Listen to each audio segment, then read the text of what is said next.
everybody. This is the Day with Day. So social media is a phenomenon that does not require a formal introduction, considering that 78% of American adults have at least one active social media profile.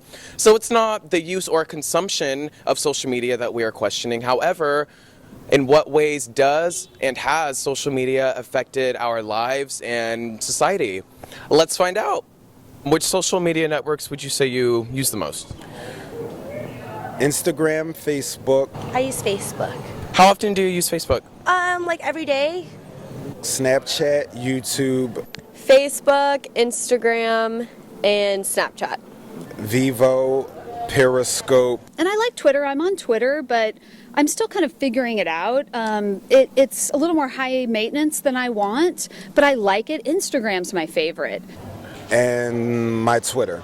And they're all the same address. I'm a big fan of social media. I believe it has a lot of pluses and positive uses in the world, although they aren't always the first things on the average human's minds. It's definitely a lot of power behind social media. It's quick. That's what I love about it, is it's very quick and it's nimble. It responds really quickly. I go on Facebook for news as well as connecting with friends that I can't reach. In what ways, in your opinion, has social media affected society? It's where a lot of people go to get their information now, their news, before the actual traditional news outlets, which is a great thing and then a bad thing, because sometimes you can come across something that isn't true. And there's not really a filter or anything, no one's really monitoring what the truth, what is bias, what's false, what's anything like that. You could post whatever you want, just a click of a button.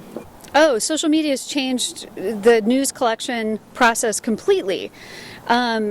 First of all, the whole idea of citizen journalism came about with social media. It's also great when there's something very positive happening or something negative and it's a crisis and it's need to know information in a rapid form. It's good to just be able to go and just go, hey, this is what's happening. Okay, hello. It empowered all of us. Anybody with a phone now can record video and record audio and post it. It can go viral. We don't need to go through the traditional routes to get things published that we used to. And I think that is really good for democracy. Have you ever been in a situation where you texted or called somebody and you get no response, but you hop on Facebook or Instagram and you see that they're quite active on that? Have you ever been in a situation like that?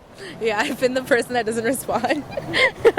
Someone's like, you said you were here and you were there, and I was like, well, in between there's a space of I was there. Like before the club and before sleep, there's Target. There's a Denny's stop. I just feel like a lot of people forgot how to have a conversation, and especially like texting and the whole thing. So many things can get miscued. Like you could post something and someone may take it wrong, and that's not at all what you were saying, because you can't tell the tone of voice, you can't tell the body language.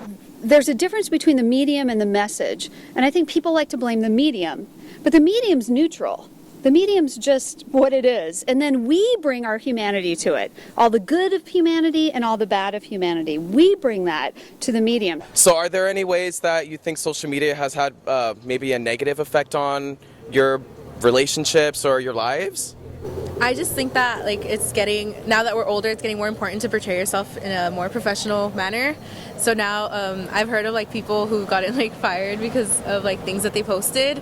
It's life. If you have a format, if you have some sort of a digital marketing plan, if you will, then it can only be blissful for you if used correctly. As far as your personal life, you always want to use judgment to filter. It's kind of similar to speaking. Would you just blurt out something? Well, use that same approach to posting. Seeing people project their opinions and that aren't even really thought out, they're just kind of going on a rant behind a keyboard, I don't think is ever really good. Richest level of communication is face-to-face. And I think that we do have to remember that presence with people and being with someone is a sacred act of connection in the world, in a world that's this fragmented and this, separate. Let's make sure that we cater to our friendships as much as, or try to as much as we at least cater to our timelines, if you will.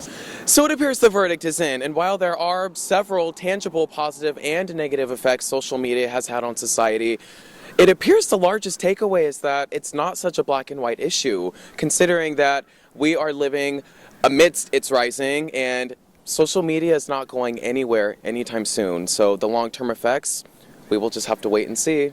So with that, this is The Day with Day. Thank you for watching. We'll see you next time.